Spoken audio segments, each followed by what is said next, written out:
Good evening, everyone. Welcome along to the SFC interviews. Here we have Mark Arber today. So, how you doing, Arber? You okay, mate? Yeah, I'm good. You? Yeah, all good, bud. Yeah. So I'm just trying to straighten my computer. It's all over the place. I'm That's not all drunk. right. I'm not drunk. I promise. No, you just finished your ice cream, mate. You just had a nice Yeah, little. shush. You weren't meant to tell, you weren't meant to tell people that. Well, we'll get into the interview straight away. To be honest, so what was it like about? What was it about Stevenage that made you join the club? To be honest, originally it was location. I live in Peterborough. I lived in Peterborough at the time. I still do now. And it was more around location. I had a young family.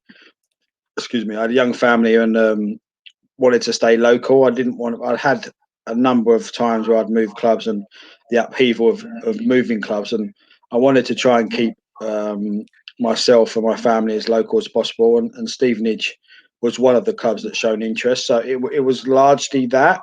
Other than that, I spoke to Stimo briefly about his ambitions at the football club, and at the time, it wasn't really about money for me. It was about sort of being wanted and enjoying my football again. Because when I left Peter, I had a stage where I wasn't really enjoying my football on a whole. So there was a number of factors, but location was probably the most key factor in it all. And of course, you mentioned Stimo there as well. So, what were the conversations like with Mark? He was good as gold, to be honest. I mean, to say it was easy negotiations. It wasn't about money. He had a budget. He sold to me the way he was going to play football. I kind of knew his background of the clubs he'd been at and the type of players he had. So, as I say, for me, it wasn't a difficult sell on his part. It was as long as he said the right things, which he did around sort of how he wanted to play and what he see or the future of how the club was going. That's what sort of brought me there. Listen, it didn't transpire; it happened that way. But I think initially, it wasn't difficult in what he had to say, and it was an easy decision for me to sign for Stevenage. And so you made your debut in a game against Crawley, but we won't really touch on that one too much because it was your home debut where it all sort of kicked off because you scored on that day, didn't you, as well? Do you know what? I'll be lying if I said I remember. Was it a penalty or? I can't remember, to be honest myself. I know we won the game. I think we won it by 2-1, if I remember rightly. But, I think you were partnering Ronnie around about that sort of time, the first game and the second game. I think on a whole, my time there, I have certain memories that stand out a lot, and other memories I forgot. You know what I mean? And I suppose that's the nature of how long ago it was and how old I am now. I can't remember the goal. I remember over a period of time I got to take a few penalties, but the actual goal itself I can't remember. You know what I mean? I say you look at Crawley now. Would you say it was Crawley or Chorley? Crawley was the debut, yeah. Okay, yeah, and then let's say it's not one I remember the game itself, and I can't even remember the goal. And I'm usually good at remembering goals because although I got a few, I can't remember that one in particular. And then that goal was actually against Histon at home. That one on your home debut, or your second game for the club. And yeah, as I said, you partnered Ronnie as well. So Ronnie was my last interview. But what was it like playing alongside Ron? Okay, you spoke to Ron, did you? Yeah, I did see that actually on Facebook. To be fair, I still see Ron. I mean, I say Ronnie's now working with the under-18s, involved with the first team. I've always kept in touch with Ronnie from a sort of a personal sort of level outside of football. Someone I got on really well with, had a good partnership with him. I think we was in a real good back four at the time, which we'll probably allude to later. But I think when you're playing in central defence, as I did, I think you have to complement each other. Me being left-footed, obviously Ronnie right-footed, and listen. Hopefully, he said the same things about me, but certainly as a partner, he was very good. And of course, you said about the defence there as well.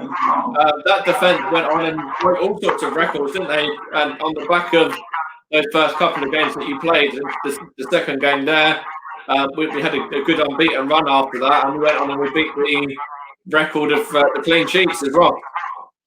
Yeah, listen, I watched a game on TV the other day.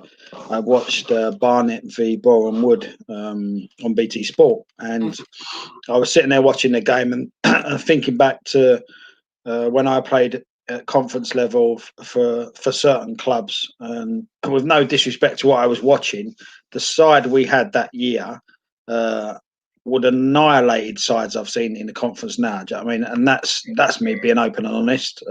It's not me being bullshit. It is the truth. If you look at the side, unless it was that good, I could name them now. Do you know what I mean? Julian, Fuller, Henry, Arber, Nutter, Mitchell, bless his soul, Johnny Martin, Stuart Lewis. I can't remember who played wide. Was it Dobbo played wide? Yeah, Craig. Dobbo, and then we had Millsy and Steve Morrison. And listen, them names roll off your tongue. I mean, that side was a top side for that level. When you think of the players that couldn't get in that side, like Daryl McMahon, I think Santos Goya was there. I mean, you'll probably allude to a couple more, but players that we had a settled side, and there was a period of time. I mean, I spoke to Alan Julian about it probably 6 months ago at the beginning of lockdown. You know what I mean? And he was obviously the goalkeeper in that side. And there was, I think, we go? Was it 6 games or 8 games we went without conceding a goal? I'm trying to remember now. I think it might have been 6, might have been 8. But we spoke to AJ about it as well. And AJ talks. He talks your backside off. To be honest, we had a chat for about an hour and a half. So yeah. No, listen, Jules is crazy. I mean, most goalkeepers are, but I think, listen, in my experience at that level, that group of lads, if you had them now at the same level, and that was probably not my own regret as such, but looking back at it, probably a number of them players' regrets. Probably they moved on too quickly, didn't quite happen for them at a higher level. Stimo done the same, and that group actually got broke up probably too soon. Because if that group would have stayed together, there's no doubt in my mind we'd have won that league and won it by a long way. See, that was one of my questions. I was going to sort of touch on that because obviously we were flying when Timo decided to move on, weren't we? Yeah, listen, I could see why he done it in terms of progression.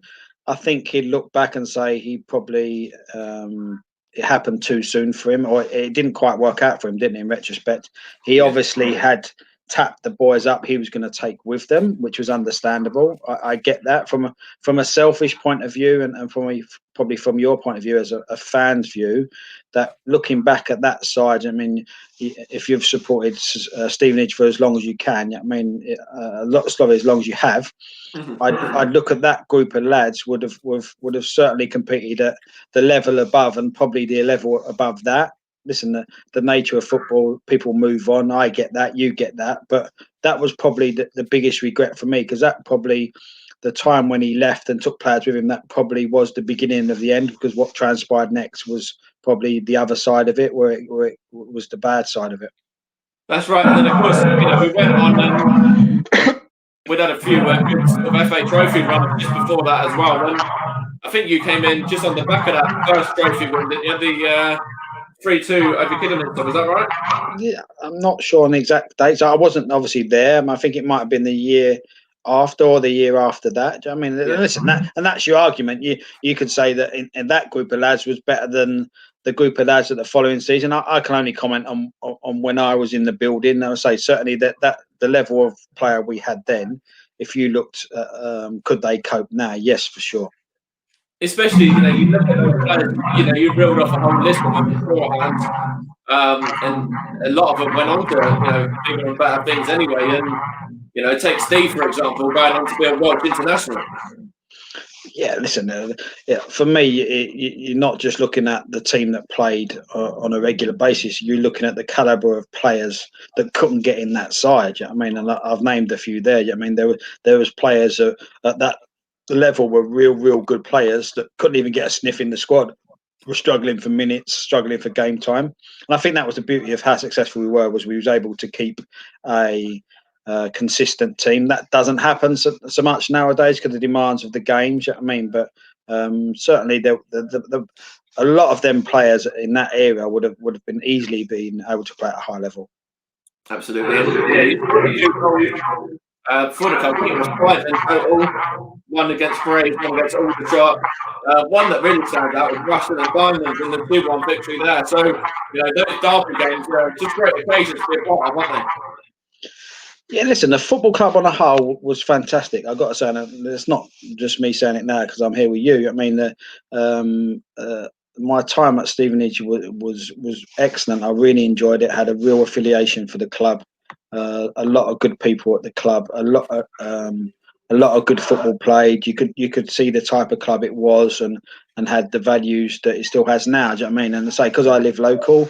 I still go to games. I mean, I know Revs because I used to play against him. So um, good luck to him in terms of the manager's job. I mean, Ronnie, as I say, who's been associated with the first team, but also in my previous roles and coming up to that, Stevenage have got a real good crop of young players coming through, and I think you're probably seeing that bear fruition now in Smith and Arthur Anton. You know what I mean? And the young boy Alfie Williams who was on the bench the other day. Do you know what I mean? So I think Yeah, there's quite a few of them. The likes of Louis Fernandez, Mackay.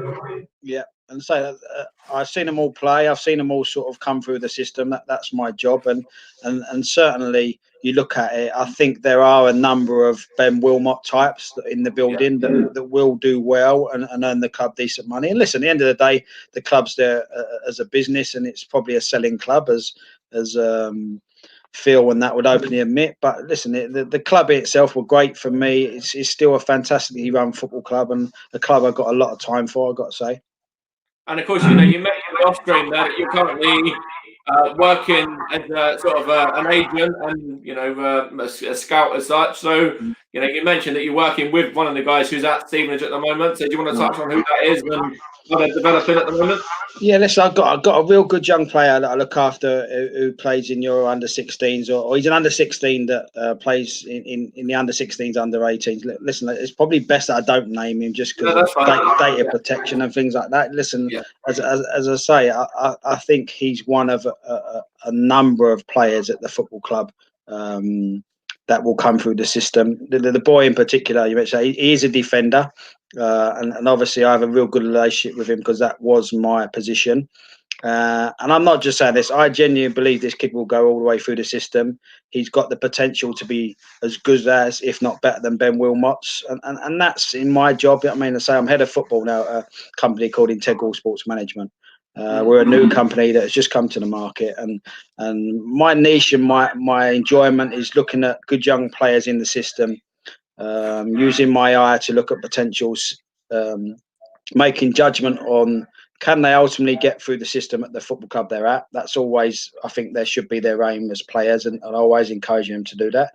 And ultimately, as I said to you earlier, if these players are good enough, they'll move on. And the boy in question is one of a number, but I've really hope he has a bright future. He's got a great attitude to the game. He's got a great family behind him, and I think listen. It may be in a year's time, it may be in 2 years' time, but I certainly think the boy's got a big chance. But as I say, he's one of a number that, if you're a fan looking from the outside in, and Revs, the good thing with Ronnie and Revs is because they've worked with the youth team. They will have seen these boys progress through the system. He will have an affiliation with these boys, a relationship. He will know what's in the building, and I'm sure part of his structure or protocol, such whatever you want to call it, I mean, will be to getting these boys through the system into the first team. Do you know what I mean? And good luck to them. Do you know what I mean? They're in safe hands, and hopefully the club does do well. And you've said it there. You mentioned about other names as well, Jack and Arthur and stuff, who are. Jack in particular, he's playing at the moment and he's doing a fantastic job. He's putting a shift in every single time he plays. And, I watched the game on Saturday against Scunthorpe, as I watch every game, to be honest. But he's really starting to boss these midfields now. Yeah, listen, I think in football on the whole, it's a real good time for young English players. I mean, with the restrictions around Brexit, and if I'm alluding to football in particular in itself, what it should do is promote youth, and it should promote youth in English game. I think the subs rule is a good rule in terms of it gives you an opportunity to put more youngsters on the bench. I mean, so I think on the whole, the Brexit side of it should promote that part of the English game. And listen, it's probably should have been done a long while ago, and it's needed something to trigger that. But certainly in League One, League Two, and conference level, you're going to see hopefully a nucleus of young players come through, given opportunity younger. I mean, if you look at Heidi Gordon at Derby at 16, played the other day. Antoine Hackett, Sheffield United, is 16. Do you know what I mean? And I certainly think there's one or two in Stevenage youth ranks that will surprise a few and get in the first team at 16, 17. Listen, Samuel Tanubi's already done it, hasn't he? Or he's been close to it. You know what I mean? And he was one I was alluding to earlier. There's a number of proper youngsters at Stevenage that will get that opportunity, as there will be in other football clubs. And I think that's great for the English game in general. And you said it with Arsenal Stream as well. In fact, you worked with them about 10 years ago, maybe 10 years ago now. And you can see that a lot of those guys coming through are guys that you work with, like Saka, like Smith Rowe, Nelson, Maitland-Niles, etc. Listen, exactly. They've been given an opportunity. And I think that as a supporter watching, you want one of your own as such breaking through into the system. You know what I mean? Transfers are great, and as long as it adds sort of value to the side you're in and makes the side stronger. But as a supporter, your bread and butter or your big hope is local lads coming through the system. You know what I mean? So when you look at Arsenal in particular, when I was coaching, you know what I mean, and they were the type of lads I was coaching. Listen, I'm not saying solely it was down to my coaching by any means, but listen, I understand that I probably played a small part in their development at a critical age at 13, 14, 15. And these kids at that age were showing the potential. I think the difficulty is fulfilling that potential to get where they are at now. They've probably been thrown in at Arsenal through poor results, if I'm being truthful. Do you know what I mean? Bakayo's sort of established himself now as a starter. Emil's probably played the last couple of weeks through poor form of other players. But listen, as I just said, I think when you're looking at football on a whole, whether it be Arsenal or whether it be Stevenage, if you've got young lads in the system that are good enough, please give them the opportunity. You know what I mean? Because if you don't give them the opportunity, you never know if they're going to be good enough or not. I've got another lad at Peterborough. You know what I mean? A young boy who's broke into the first team at 17. He's a top player and will be a top player. And he's been given the opportunity. He's now in a position where he's got in the first team in front of a player who they paid a lot of money for. Do you know what I mean? And for me, that's massive success for me, because I look at him and go, this kid's got great potential. And as an advisor and an agent, I'm buying into his potential as a player, and he's buying in to me as advising him in the right way. You know what I mean? And that's where I get my satisfaction in life, is watching young players break through. Do you know what I mean? That's enormous pleasure for me, whether I'm watching it on the TV, if it's Arsenal players or young players I'm looking after. And of course, Dad was strongly linked to Arsenal as well. He played for Arsenal and stuff. And, you started out at Spurs, but then you worked your way across to Arsenal. So, yeah, there's a sort of affiliate there with your dad as well. And I'm sure he was a big inspiration growing up for you as well. Yeah, listen, he's my biggest inspiration. Trust me. I mean, if ever you wanted, most people in life need mentors. You know what I mean, I've got the perfect mentor, and he's my father. I mean, listen, at times when I was a player, it was difficult. I have that now with my own sons. I mean, they've both been in academy football, so I have to sort of learn from the relationship where I had with my dad from a football point of view, and not to be too harsh on them. And so it's difficult. I mean, it's not all fun and games. I mean, it's when you've got a football family as such, which I have. I mean, and football is all I've ever known because of my dad, because of me. All I've ever worked in. It now becomes difficult for them. But yes, from a mentor side, I can't ask for much more. Do you know what I mean, our relationship is so strong. He lives not far from me now as well, so I get to see him most days, even in these difficult times. Do you know what I mean? So I'm very grateful for what I have. That's great. And then here from Matt saying, what a player. We had one of the best defenders I can remember wearing the Borough shirt. And I agree with that as well. To be honest, it's a great statement and a very true statement. And it's a shame that you were only there for such a short while. Yeah, listen, that if I had a regret, and it's very difficult to use that regret, use that word regret in terms of my time, because as I say, most of my time there was real good. I mean, in a difficult time in my footballing career as such, I enjoyed it. We had a real good side. I think it sort of, what it did for me is revitalised me. Do you know what I mean? I think, listen, I went from playing in the Football League to going to Stevenage to playing in what is now the National League or the Conference. And I actually ended up going back into the Football League, and I probably needed that kick up the backside to say, hold on a minute, Arbs, I mean, with a great respect, you're better than this. But at the same time, if it wasn't for the Stevenage taking a chance on me, giving me that opportunity, I wouldn't have gone back into the league. Simple as that. Do you know what I mean? How it arose was in difficult circumstances because we had a change of manager and a changing of ways.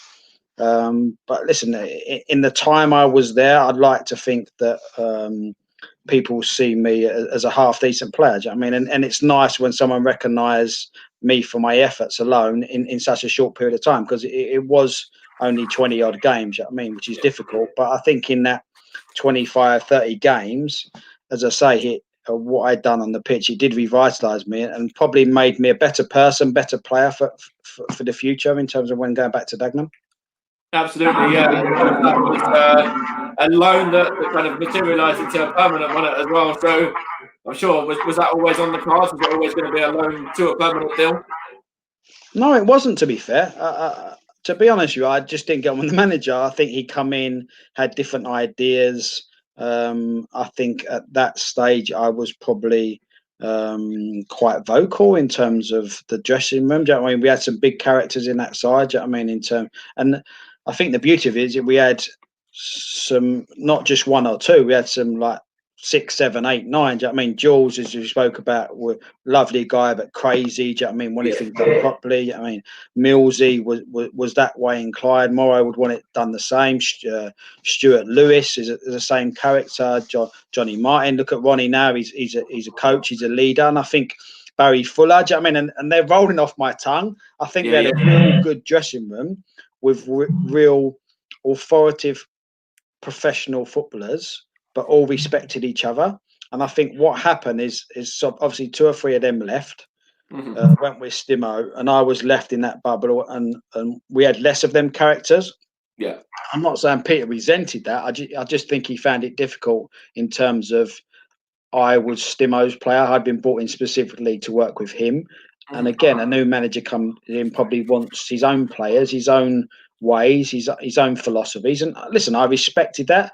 The best thing about it was I had an opportunity to go as well before I come stale again. Because the last thing you want when you're at a football club is not enjoying your football and a manager who don't want to play you. And I suppose for both parties, I got out the best time, and it was a good deal for both Stevenage and Dagenham. Absolutely, yeah. You touched on Alex Ravel, the fact you played against him a number of times and stuff as well. How do you see it going for him this season so far? And of course, there's that upturn in form as well. The last 3 or 4 games. So I lost you on the first bit. Playing against who? With Alex Ravel. Yeah, listen, Revs was a real tough opponent. You know what I mean? He was a target man. I think he'd openly admit he I hope he don't mind me saying if he's watching. I mean, he wasn't the most sort of athletic and mobile in terms of he wouldn't run past you, but we'd always have good battles. And I think the beauty of playing against types like that is we'd always shake hands afterwards. I mean, and when he got the job, I messaged him and we had a conversation over WhatsApp. So it was like kind of a mutual respect, because he'd have said the same about me. He'd have said he was a slow, cumbersome centre half. Do you know what I mean? So I think in them cases, the fact you can pick up the phone to people when they're doing well, I think is the part of the game that probably goes unnoticed. You know what I mean? I say I speak to Ronnie not regularly, but I see him at a game just before Christmas, and he come over and said hello, because I was with the player I look after, and he come over and said hello. And if I go to games and Rev's there, he'll shake my hand, nod his head, and I say we've had conversations around potential players as being a football agent that could come into the system. I know Roman Vincelow's there as well. Do you know what I mean? So we spoke about him because I used to play with Roman. So I think it's that part of the game, I say, that probably goes unnoticed. It's when I was on the pitch, I wanted to win at all costs. I was that type. I mean, and probably why I captain sides. And Revs was very similar. He had that characteristics about him, that he wanted things done properly. He was a winner, and I think that will stand the football club in good stead. Listen, it's a tough job for him in terms of what happened last year with the football club and the potential of going down. But from the outside looking in terms of what you have got as a club is good people, someone that will want things done properly, will have the club at heart, will look at youth and give them the opportunity. And listen, it's been a difficult start, but in the last sort of 2 or 3 games, I've seen it's picked up. And good luck to him. Do you know what I mean? Because I think he deserves the opportunity, because Stevenage, looking from the outside in over the past years, has probably had too many managers that haven't been given that chance to sort of embed their ways in. You know what I mean? And we're in a culture, a football culture now, where managers don't get given the opportunity they deserve. You know what I mean? It's such a brutal industry, and probably why I didn't go into it, because the security isn't there anymore. Yeah, that's a good shout. You know, you mentioned obviously with Alex Rivera, the upturning form, won the last 2 games, and we're going to a crucial, you know, a sort of a good FA Cup tie against Swansea as well at the weekend, and you know, it's another bit of money for the club, and you know, you can see that they're investing already. They've gone out and they've slashed the cash and got 3 new players in, even just yesterday. Yeah, I see that yesterday, and I think again that's where he should be judged. I mean, as a manager, and we've just alluded to it there. What happened when Peter Taylor come in? I mean, I think managers are entitled to work with their own players. Do you know what I mean? And Alex will have his ideas how they want to play. It will be based on results, yeah, because it's a results business. But I think what Phil has done in particular well is giving the opportunity to say, okay, go and get who you want. All right, Jules. Go and get who you want. Go and embed them into your system. And listen, if it doesn't work on the basis that they're his players, then you might hold your hands up and say it wasn't meant to be. But I certainly hope that the people at Stevenage will give him the opportunity he deserves, because he's a real good guy, and I think he'll do well for the football club in time. I think that's right as well. And you can see even now that, you know, he's had a little bit of upheaval in terms of his assistant manager and things like that. And he's brought in Dean Wilkins, and that's really, you know, helped it sort of take off now, because, you know, Dean, you can hear him every single game. You can hear how vocal he is and how sort of enthusiastic he is towards the players. And literally, he doesn't stop shouting. Yeah, listen, I think didn't Lenny Lawrence come in originally? Yeah. And listen, Alex would have probably happened as a mentor as such. Like I said earlier with my dad, I think everyone needs a mentor when you go into a certain environment. I know Wilkes from a coaching background from years ago. Do you know what I mean? And he'll operate in the right way and be good for Alex. And as I say, I think what in particular you can see at Stevenage, it's going to take a bit of time. Do you know what I mean? It's the transition between what happened at the end of last year. With the greatest respect, he might have been playing in the National League. That's changed very quickly. The mindset of the players has to change quickly. There's no fans. You know what I mean? And listen, I've played for Stevenage, and the fans do play a big part. The stadium, although it's been redone at the stand behind the goal, I mean, it still has that homely atmosphere, and they still sort of get you across the line. And listen, fans away from football has probably been the most difficult thing. Are we going to see them anytime soon? No, probably not. Do you know what I mean? Exactly. The other side of that, the beauty of that is when I do go and watch games, you hear more than what you should. Do you know what I mean? And it's good for me that I get an insight as to what's said from a coaching point of view, or because you get visuals. I went to the game v Grimsby just before Christmas. Yeah. It just so happened Ian Holloway sat 2 yards away from me. I mean, I know he's left now, but Christ almighty, I mean, I knew he was mad as a box of frogs, but he's literally standing by the sidelines, and he's shouting to his assistant manager who's in the dugout what he wants done. And I'm thinking, get off your ass and go 10 yards away. Do you know what I mean? But listen, that's what you do get as a fan. And you probably see it on TV a little bit now, in terms of if you listen to watch the games without the background noise, you actually get a little bit of an education around coaching and the manager's methods, and some that say nothing, some that say a kick every ball. And I think the beauty for me is that it's just not only as a fan, as a supporter, but obviously in the game, looking at methods and way people work, I try and nitpick ideas and do my due diligence around sort of how you get the best out of players, how you get the best out of people. So it's interesting anyway. Yeah, it does sound very, very interesting there. We've got a message there from Russ as well. So with Stevenage playing in the FA Cup against Swansea, as we just touched on there, you know, how do you think they'll do? And of course, you know, if you look at the FA Cup, you know, we've already knocked out Hull, and they were flying. They were top of League One at the time. Yeah, listen, with the greatest respect to Swansea, it depends what side they put out. Do you know what I mean? As I think in football now, there's a lot of resting going on, which I don't believe in, by the way. I think it's rubbish. If you look at the Spurs side last night, Mourinho plays his full strength side, and it's the way it should be. I think if you're paid heavily to be a professional footballer, you want to play every week. That's the way I was. Do you know what I mean? And I wouldn't want to be left out for resting.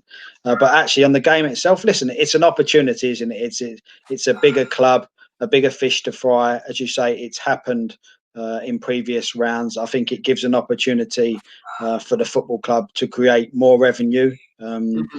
and it's the games. I'm not sure if that game's on TV, but I know I've read somewhere there's 17 games in that round on television. So I think it's across the BBC. Yeah, what it does, it showcases the football club, showcases your players. I mean, and listen, in football as it stands at the moment, and any opportunity you can get to play against bigger opponents, you're putting yourself in the shop window. I mean, so listen, the result I wouldn't want to predict it, but as I say, it's a good opportunity for the club to do well and have some success in the FA Cup. But I'm sure Revs will swap an FA Cup defeat for 6 points in the next 2 games. I mean, let's be realistic. Oh, absolutely, yeah. And of course, we've got some good players coming through, as you said, and coming into form as well now. So I'm sure the likes of Charlie Carter will thrive in games like that against higher opposition.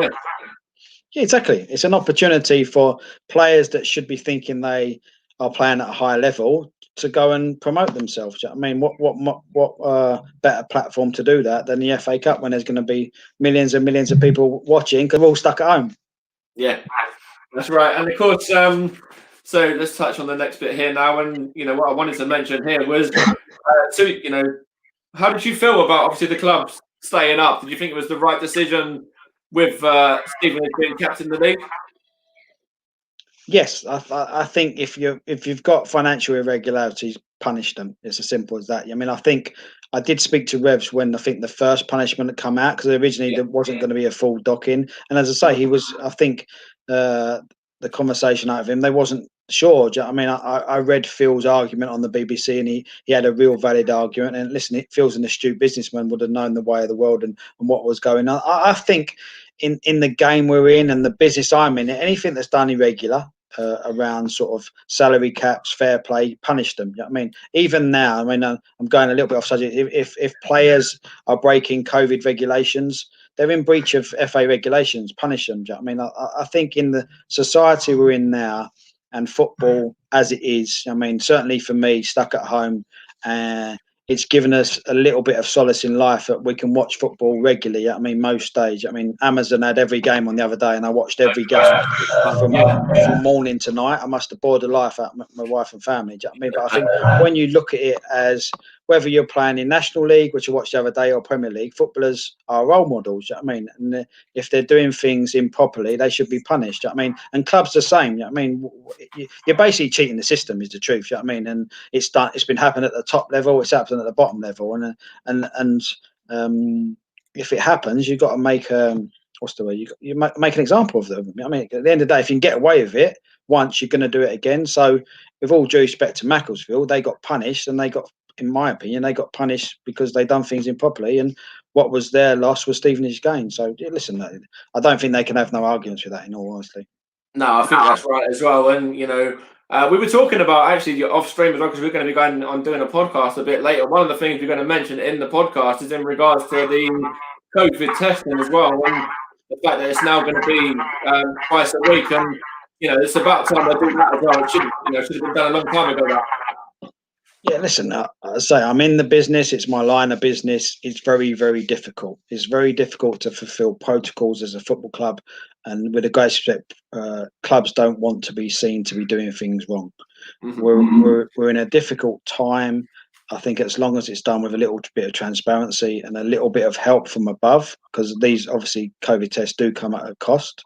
Yeah. At the end of the day, no club is trying to put themselves in a position where anyone ultimately dies of the disease or the pandemic we're in. I think it's difficult financially for football clubs to do it, but it's easily filtered down from top to bottom. At the end of the day, if there's a cost attached to it, the top end subsidise the bottom end. It's a simple fix, but you're going to get COVID cases. That's the nature of the pandemic we're living in. But yeah, testing twice a week. Why not? Do you know what I mean? At the end of the day, you could test negative one day and 2 days later you're positive. And if it's easy enough to do twice a week and it gives us a little bit more security around that environment and it's okay in their particular bubble, then listen, it has to be done. Listen, I'm going into politics here and sounding like Boris, but when you're talking about the COVID vaccine, I mean, my dad's 70 this year and he's probably in group 5 or 6. But the reality is, if that's the way we're going to go, and vaccine is the answer, then get it rolled out bloody quick. You know what I mean? Yeah. That's the truth. Because if that makes society normal, because what's going to happen is that you're going to have to end up having the vaccine to go to a football match. I mean, that's my where I think it's going to go. You're going to have it to go and get on a flight. You're going to have to go on it to go to a concert. Do you know what I mean? So listen, the truth is, if it's there and it's ready, available, then smash it out 24/7. I mean, and I mean that 24/7. I read an article where they're not going to do it weekends and they're not going to do it after 12. Listen, that's bollocks. But yeah, you just have to do it when you can do it. You just literally do it all day, every day. Yeah, roll it out. Yeah, and of course, how much you sort of aware of what the club have done throughout this as well. With the whole community scheme and stuff through the first lockdown. The club were very big into sort of helping out. Yeah, listen, I think where we're in and the environment we're in, social media is a powerful tool. Do you know what I mean? I use it, you use it. We're on a platform now that's obviously social media run. I think it's a great tool to use for positivity. I mean, the club's been excellent with it and has been for a number of years. And I think when you look at it as a bigger picture, there's a lot of people suffering in this. Do you know what I mean? The what's taken its toll largely is the mental side of it. I mean, I'd like to say mentally I'm very strong, but I've had days where I felt real down. Do you know what I mean? And people will be like that. And I think footballers, as I said, are role models and supporters.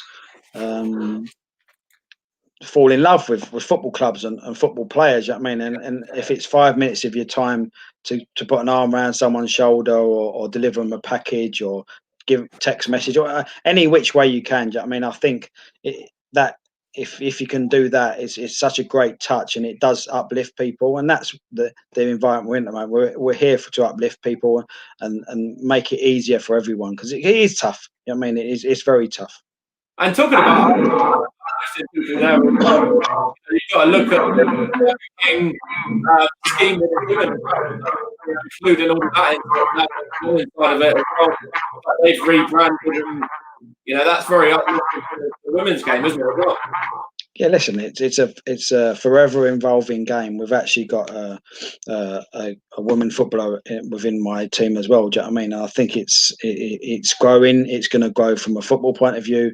It's growing from the media side of it. Do you know what I mean? In terms of presenting, in terms of who's on the television. Do you know what I mean? And that's another debate. That's a good one for your podcast. Do you know what I mean? In terms of was it Carney who got all the grief the other day? Listen, it's for me, it should be the best person for the job. But at the end of the day, we're in a society now where, let's say, we're in a pandemic and people are put on TV, put in a public place. You know what I mean, are there and they do the best job they can. And I think you got big companies and big brands that get around people. I mean, we have to be receptive to that and we have to acknowledge that. I mean, because we are in a pandemic. It's everyone's handled it differently. Yeah. And it has taken sort of some brands to sort of, in terms of marketing strategy, to go left field. Do you know what I mean, in terms of what they've done, and you got to applaud the companies that do that. Do you know what I mean? Because that does take a lot of balls. Yeah, so I have to agree with that as well. I think we've only got maybe one or two more to get through, and that's going to be it really. To be honest, unless anyone's got any questions in the chat there, but it doesn't seem to be popping up at the moment. So I think we're okay. So what was your advice be to anyone that is sort of starting out? You're a scout yourself, and you do that side of it yourself. So what kind of things do you look for in terms of a player? Listen, for me, it's different from a work basis to an enjoyment basis. I could give you numerous answers. I think ultimately you've got to go and play with a smile on your face. I mean, you've got to go and enjoy what you're doing. I get pestered, for want of a better word, through social media platforms all the time, whether it be Facebook Messenger, Twitter direct messages, LinkedIn, Instagram. I get pressured from young kids who want to be footballers all the time. Do you know what I mean? And with the greatest respect to each and everyone, we can't all be professional footballers. As simple as that. You're talking about the less than 1%. My two boys were in academy system. One went in at 14, one's gone in as an under 12. And listen, my own opinion, I would rather they go and play with their mates, go and play on the parks, go and enjoy it, go and have fun. Don't worry about results. Just go and be a kid. That's me, who's been in football a long while. Do you know what I mean? I think the academy system is great, but it can lead to some huge disappointments. So as long as you're enjoying it, as long as you've got a smile on your face, and give it your best shot, then that's all you can ask for as a young player or parents of a young player. Simple as that. Yeah, I think we're going to leave it there. That's the sort of argument there. It is all about the enjoyment factor, isn't it? And going and have fun. That's the main thing, really. So, hopefully, when fans are allowed back in, I might even catch you down at the Lemex at some point. But in the meantime, just want to say thank you for taking your time, and very happy New Year to you as well. And to you, listen, I've really enjoyed it. I mean, it's been really good, and I'm happy to come back on any time. Cheers, Mark. Thanks a lot, buddy. Cheers. Take care now. Cheers. Take care, mate.